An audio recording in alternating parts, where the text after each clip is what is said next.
Valuation professionals આજે આપણે valuation વ્યવસાયના સૌથી પડકારજનક અને ગંભીર પાસા વિશે વાત કરીશું.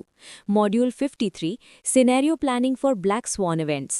બ્લેક સ્વોન ઇવેન્ટ્સ એટલે એવી અણધારી ઘટનાઓ જેની આગાહી કરવી અશક્ય છે, પરંતુ તેની અસર વિનાશક હોય છે, જેમ કે કોવિડ-19, 2008ની આર્થિક મંદી કે અચાનક ઉદ્ભવતા યુદ્ધો. એક સિનિયર વેલ્યુઅર તરીકે તમારે માત્ર ઐતિહાસિક ડેટા પર નિર્ભર રહેવાને બદલે ફ્યુચર રેઝિલિયન્સ એટલે કે ભવિષ્યની સ્થિતિસ્થાપકતા પર ધ્યાન કેન્દ્રિત કરવું અનિવાર્ય છે. 1.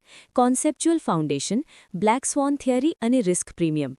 નાસિમ તાલેબ દ્વારા પ્રચલિત આ સિદ્ધાંત મુજબ આવી ઘટનાઓ આઉટલાયર્સ છે જે સામાન્ય આંકડાકીય મોડેલ્સમાં આવતી નથી.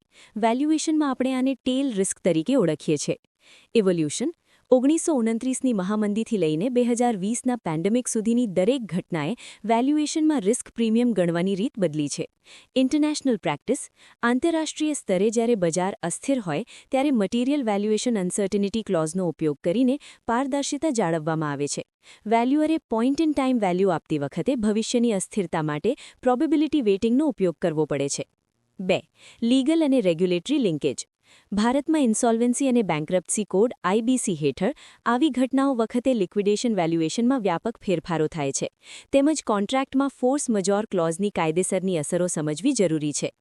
IVS 103 અને RICS VPS 3 આ ધોરણો સ્પષ્ટપણે સૂચવે છે કે અનિશ્ચિતતાના સમયે રિપોર્ટમાં મટીરિયલ અનસર્ટેનિટી ક્લોઝ ઉમેરવો જ જોઈએ. જો તમે આવી ઘટનાના જોખમને અવગણીને બિઝનેસ એઝ યુઝ્યુઅલ વેલ્યુએશન આપો છો તો તે વ્યાવસાયિક બેદરકારી એટલે કે નેગ્લિજન્સ ગણાય છે. 3. માર્કેટ ઇન્ટેલિજન્સ અને બિહેવિયરલ બાયસ. મંદીના સમયે પણ જૂના પીક માર્કેટના સોદાઓને આધારે વેલ્યુએશન કરવું એ સૌથી મોટી ભૂલ છે. Behavioural bias. હાઇન્ડસાઇટ બાયસથી બચો, એટલે કે ઘટના બન્યા પછી મને તો ખબર જ હતી એમ કહેવાને બદલે વર્તમાન ડેટા અને ભવિષ્યના જોખમો પર ધ્યાન આપો. આવી ઘટનાઓ માર્કેટ સાયકલને સીધી પીકમાંથી ટ્રફ એટલે કે તળિયે ધકેલી શકે છે. 4. ફાઇનાન્શિયલ લોજિક અને સ્ટ્રેસ ટેસ્ટિંગ. નાણાકીય ગણતરીમાં હવે સાદા DCFને બદલે પ્રોબેબિલિટી વેઇટેડ DCFનો ઉપયોગ કરવો જોઈએ, જેમાં શ્રેષ્ઠ, મધ્યમ અને સૌથી ખરાબ પરિસ્થિતિને અલગ અલગ વેટેજ આપવામાં આવે છે. Sensitivity analysis. જો એબ્ઝોર્પ્શન રેટ 0 થઈ જાય તો પ્રોજેક્ટ કેટલો સમય ટકી શકશે? Financial risk. આવી ઘટનાઓ વખતે રિસ્ક ફ્રી રેટ અને એક્વિટી રિસ્ક પ્રીમિયમમાં થતા મોટા ફેરફારોને સમજવા અનિવાર્ય છે.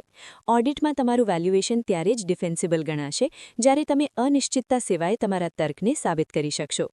5. વેલ્યુએશન જજમેન્ટ અને પ્રેક્ટિકલ સિનેરિયો. બ્લેક સ્વોન ઘટના દરમિયાન જૂના ડેટાનો ઉપયોગ કરવો ટેકનિકલી માન્ય હોઈ શકે છે, પણ પ્રોફેશનલી તે જોખમી છે. Scenario Indian practice. લોકડાઉન દરમિયાન નિર્માણાધીન પ્રોજેક્ટમાં પ્રી કોવિડ રેટ વાપરવાને બદલે ટાઈમ ઓવરરન અને વધેલા બાંધકામ ખર્ચને ધ્યાનમાં લઈને એબ્ઝોર્પ્શન વેલોસિટી ઘટાડવી જોઈએ.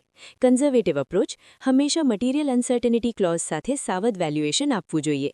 આ અભિગમ તમને લિટિગેશન સામે રક્ષણ આપે છે અને બેન્કિંગ સિસ્ટમમાં તમારો વિશ્વાસ વધારે છે. 6. રેડ ફ્લેગ્સ અને લિટિગેશન રિસ્ક. Common mistake. બજારમાં સોદા ન થતા હોવા છતાં માર્કેટ વેલ્યુની ચોક્કસ ખાતરી આપવી. Rejection trigger. જો રિપોર્ટમાં સેન્સિટિવિટી એનાલિસિસનો અભાવ હોય અને તે એક જ આંકડા સિંગલ પોઇન્ટ વેલ્યુ પર આધારિત હોય. Mandatory action. જો માર્કેટમાં ફ્રી ફોલની સ્થિતિ હોય તો વેલ્યુએશન રિપોર્ટની વેલિડિટી પીરિયડ ઘટાડીને 15થી 30 દિવસની કરી નાખવી જોઈએ. 7. કેસ સ્ટડી, ટુરિઝમ રિઝોર્ટ અને માર્ચ 2020. જ્યારે ફ્લાઇટ્સ બંધ થઈ ત્યારે એક રિઝોર્ટના વેલ્યુએશન માટે મલ્ટી સિનેરિયો DCF વાપરવામાં આવ્યો. ધારણા એવી હતી કે રિકવરીમાં 18થી 24 મહિના લાગશે. રિસ્ક એ હતું કે જો ફરીથી નવો વેવ આવે તો ઓપરેટિંગ ખર્ચ પ્રોપર્ટીને NPA બનાવી શકે. આ કેસ શીખવે છે કે બ્લેક સ્વોન ઘટનાઓમાં વેલ્યુઅરે માત્ર રિપોર્ટર મટીને રિસ્ક એનાલિસ્ટ બનવું પડે છે. અંતે યાદ રાખો કે રિપોર્ટમાં રહેલા કેવિએટ્સ અને અનસર્ટેનિટી ક્લોઝિસ જ તમને કાયદેસરની લડાઈમાં બચાવે છે.